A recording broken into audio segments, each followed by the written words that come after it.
So what's up guys, ito na nga tayo, lilinis tayo ng aquarium, sinabunan natin.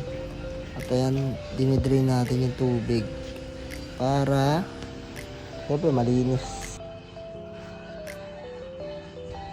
Ay scorpion natin, lalagay na rin natin yan. Pero di sa aquarium guys. Nalinis na natin yung aquarium.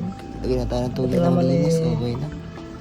Maglalagay na tayo ng turo pa talaga, para medyo kasi baka mamaya pagdating yung channel natin. Kaya magbigay muna tayo ng tubig. Tapos lalagyan natin ito mamaya ng asin. Lang guys, bye bye, malinis na oh. Ayun guys, no? Nalipat na natin yung natin scorpion. Magukay sila. Mamaya lilipat na nila yung ayun guys, na magandang hapon, kagigising ko lang yan. Ayan.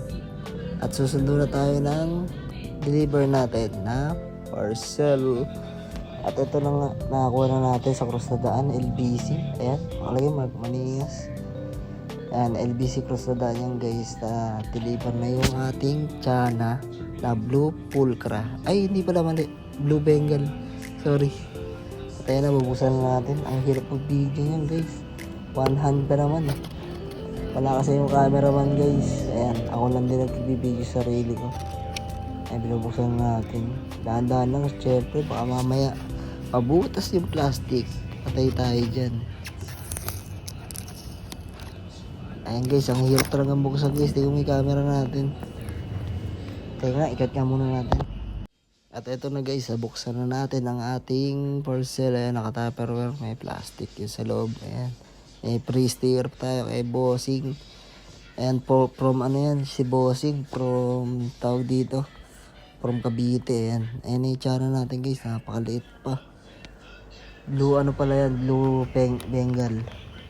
Ayan guys, buksan na natin, lagay na natin siya sa, syempre sa aquarium.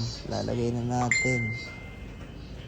Ayan na, acclimate muna natin siguro mga 30 minutes.